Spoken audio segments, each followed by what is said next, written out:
సంక్రాంతికి వస్తున్నాం చిత్రం ద్వారా విక్టరీ వెంకటేష్ 200 కోట్ల క్లబ్లో చేరిపోయాడు. మరి నందమూరి బాలకృష్ణ గారు ఎప్పుడు చేరుతారు అనేటువంటి వార్తలు వస్తున్న నేపథ్యంలో దీని మీద మనం పూర్తి స్థాయిలో విశ్లేషణ అయితే చేసుకుందాం. ప్రస్తుతం మనతో పాటు ఉన్నారు ప్రముఖ సినీ విశ్లేషకులు, ప్రముఖ సీనియర్ జర్నలిస్ట్ యజ్ఞమూర్తి గారు. వారితో మాట్లాడదాం. సార్ నమస్తే అండి. నమస్తే కృష్ణ. సంక్రాంతి బారిలో నిలిచినటువంటి సంక్రాంతికి వస్తున్నాం చిత్రం ద్వారా విక్టరీ వెంకటేష్ గారు హిట్ని అందుకొని 200 కోట్ల క్లబ్లో అయితే చేరారు. మరి బాలకృష్ణ గారు 200 కోట్ల క్లబ్లో ఎప్పుడు చేరుతారు అనేటువంటి వార్తలు ఇప్పుడు సోషల్ మీడియాలో చక్కర్లు కొడుతూ ఉన్నాయి. దీని మీద మీ విశ్లేషణ ఏంటి సార్?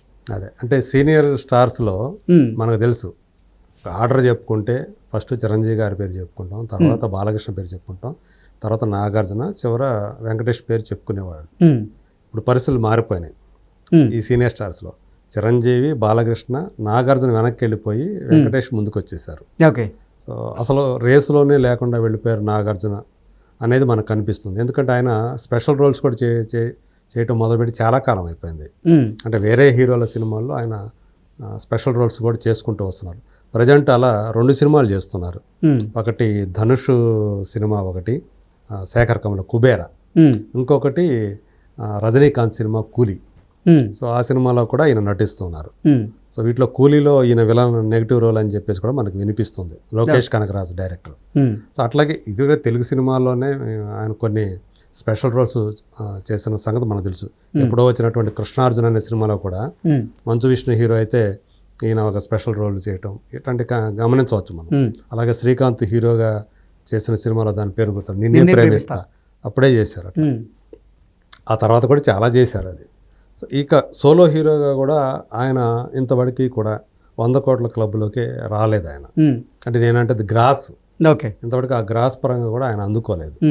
కాబట్టి ఆయన అసలు ప్రస్తుతానికైతే అవుట్ ఆఫ్ ద రేస్ అనుకోవాలి. సో ఇప్పుడు సంక్రాంతికి వస్తున్నాం అనే సినిమా పుణ్యమా అని చెప్పేసి వెంకటేష్ కూడా 200 క్లబ్లోకి అడుగు పెట్టారు ఆయన. సో ఇప్పుడున్నటువంటి దాదాపు మనకున్న పెద్ద స్టార్లు ఎవరైతే ఉన్నారో ఆయన తర్వాత తరం వాళ్ళు కూడా కొంతమంది ఇంకా దాంట్లోకి చేరడానికి స్ట్రగుల్ అవుతున్నారు. సపోజ్ ఈయన మహేషే ఉన్నాడు, ఇంతవరకు 200 కోట్ల క్లబ్లోకి, గ్రాస్ క్లబ్లోకి రాలేదు ఆయన.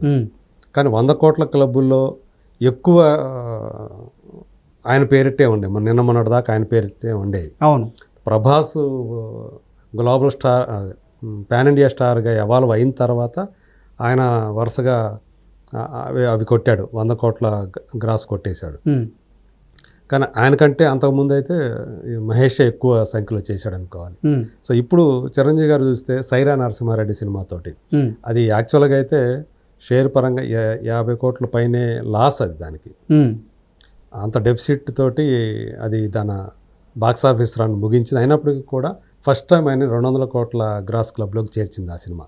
దాని తర్వాత లాస్ట్ టైం వచ్చినట్టు 2023 సంక్రాంతికి వచ్చినటువంటి వాళ్ళు తేరి వీరయ్య, అది కూడా 200 కోట్ల క్లబ్లోకి చేరింది. అది అట్లా ఆయన పేరిట సీనియర్ స్టార్లో చూసుకుంటే ఆయన పేరిట 2 సినిమాలు ఉన్నాయి.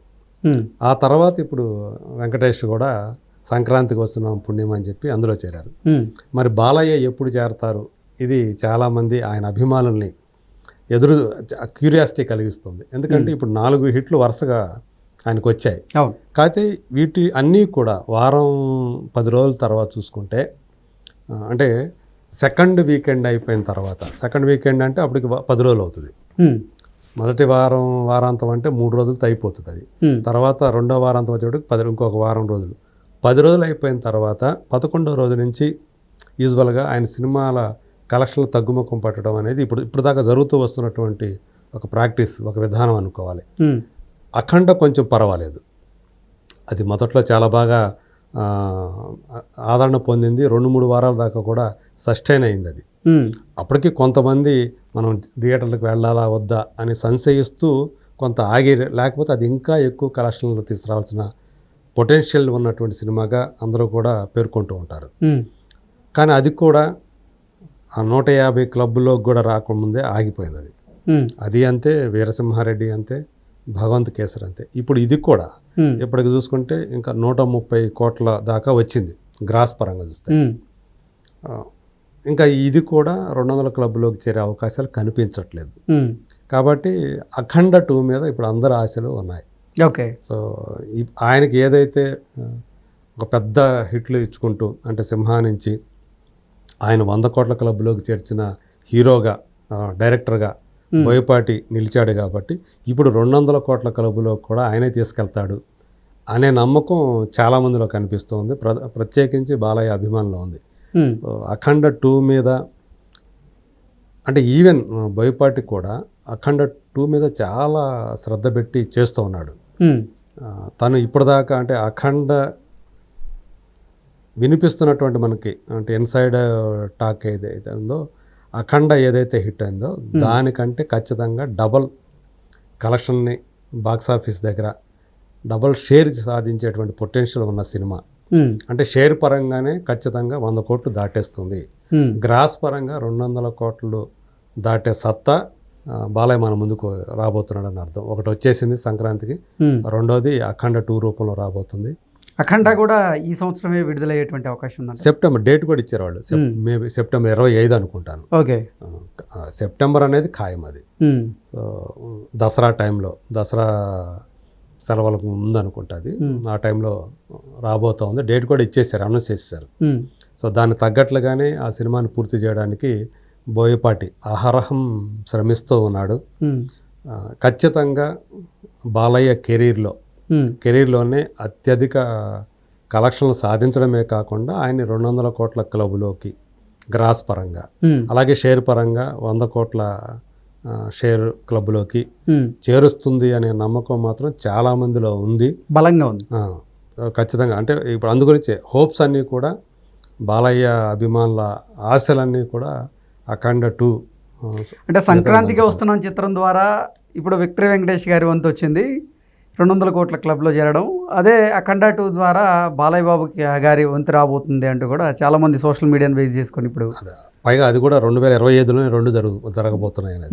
2025లో సాధించాడు వెంకటేష్, అదే 2025లో బాలయ్య కూడా సాధించబోతున్నాడు అనే అభిప్రాయం, నమ్మకం చాలా బలంగా వ్యక్తమవుతూ ఉంది.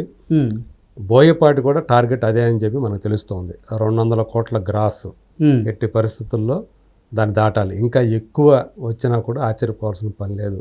ఎందుకంటే అది పాన్ ఇండియా లెవెల్లో రిలీజ్ కాబోతున్నటువంటి సినిమా, చాలా పకడ్బందీగా చేయబోతున్నారు. ఎందుకంటే మనం చూసాం అఖండలో తను దాని పేరేమంటారు, సనాతన ధర్మం, ఆ సనాతన ధర్మం మీదే ఎక్కువగా ఈ అఖండ 2 అనేది ఆయన మనసు పెట్టి చేస్తున్నాడు. ఓకే. దాన్ని ఎక్కువగా ప్రొజెక్ట్ చేస్తున్నారు సనాతన ధర్మం మీద అఖండ 2 ద్వారా. మనకు తెలుసు ఎక్కువగా మనం ఫస్ట్ పార్ట్లో చూసింది అఖండని సెకండ్ హాఫ్లోనే చూసాం. ఇక్కడ అలా కాకుండా మొత్తం అంతా కూడా దాని మీదే ఎక్కువగా ఉండబోతా ఉంది. విశ్వరూపం అఘోర, అఖండ అనే ఒక అఘోర విశ్వరూపం ఏంటి, ఆ పాత్ర అసలు ఎలా అఘోరగా మారింది, ఇవన్నీ కూడా మనం అఖండ 2లో చూడబోతున్నాం.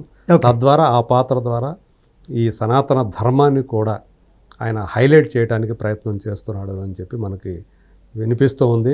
ఖచ్చితంగా హిందీ బెల్ట్లో మనకు తెలుసు కొంతమంది ఇలాంటి సినిమాలు బాగా ఇష్టపడుతున్నారు ఈ మధ్యకాలంలో. అలా ఈ సినిమాని మొత్తం పాన్ ఇండియా లెవెల్లో బాగా ప్రమోట్ చేయడానికి, పాన్ ఇండియా లెవెల్లో పెద్ద రిలీజ్ చేయడానికి ప్రయత్నాలు మొదలుపెట్టేశారు ఆల్రెడీ. ఓకే. సో ఈజీ అంటే పెద్ద కష్టం కాకుండానే 200 కోట్ల క్లబ్లోకి, అంటే ఎక్కువ రోజులు తీసుకోకుండానే ఆ 200 కోట్ల గ్రాస్ క్లబ్లోకి అఖండ 2 చేరుతుంది అని చెప్పి వాళ్ళంతా ఆశిస్తున్నారు. ఓకే. సో 2025 వెంకటేష్ ఎలా చేశాడో బాలయ్య కూడా అలా చేస్తాడు. సో మరీ ఎక్కువ కాలం వేచి చూడాల్సిన పని లేదు అనేది వాళ్ళ నమ్మకంగా కనిపిస్తుంది. Okay sir, thank you so much. Thank you.